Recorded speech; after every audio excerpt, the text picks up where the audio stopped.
இன்னைக்கு லைவ்ல சௌந்தர்யாக்கும் சாச்சனாக்கும் ஒரு பிரச்சனை போனது உங்க எல்லாருக்குமே தெரியும். அது முடிச்ச சௌந்தர்யா என்ன சொல்றாங்கன்னா, நீ இனிமே என்ன அக்கான்னு தான் கூப்பிடணும், நீ என்ன சும்மா பேர் சொல்லிலாம் கூப்பிடக்கூடாது அப்படின்னு சொல்றாங்க. ஸோ சாச்சனாவும் சரி ஓகே அப்படிங்கிறாங்க. பட் அவங்க பேர் சொல்லி நான் கூப்பிட்டுருக்கேனா, நான் இந்த ஸ்கூல் டாஸ்க்கு தவிர வேறு எப்பயுமே நான் அவங்க பேர் சொல்லி கூப்பிட்டதில்லை அப்படின்னு சொல்றாங்க.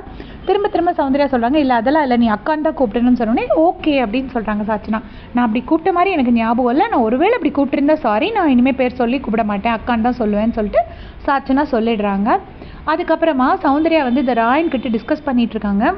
அதை வந்து ராயன் கிட்ட சொல்லும்போது, நான் நீ என்ன பேர் சொல்லி அக்கான்னு தான் கூப்பிடணும்னு சொன்னோன்னே அவள் சொல்கிறா, அதெல்லாம் நீங்கள் சொல்லக்கூடாது, அது எப்படி நீங்கள் சொல்லலாம் அப்படின்னு கேட்குறா அப்படின்னு சொல்லிட்டு சௌந்தர்யா வந்து ராயன் கிட்ட பேசுகிறாங்க. ராயன் உடனே கேட்குறாங்க, நீ மற்றவங்கெல்லாம் பேசும்போது ஒரு ஃபேஸ் காட்டுறல்ல, அது வந்து அவங்கள டிஸ்ரெஸ்பெக்ட் பண்ணுற மாதிரி இல்லையா அப்படின்னு சொல்லி கேட்குறாரு. உடனே நான் இப்போ என்ன ஃபேஸ் காமிச்சேன் அப்படின்னு சொல்லிட்டு சௌந்தர்யா சொல்கிறாங்க.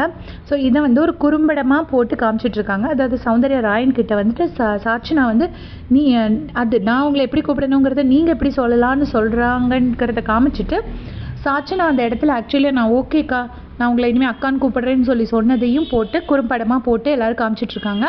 ஸோ சௌந்தர்யா எதுக்கு இப்படி போய் பேசுகிறாங்க அப்படின்னு நமக்கு தெரியலை. இதே மாதிரி பிக் பாஸ் அப்படி செஞ்சுக்கிறதுக்கு சேனல் சப்ஸ்கிரைப் பண்ணிக்கோங்க. தேங்க்ஸ் ஃபார் வாட்சிங்.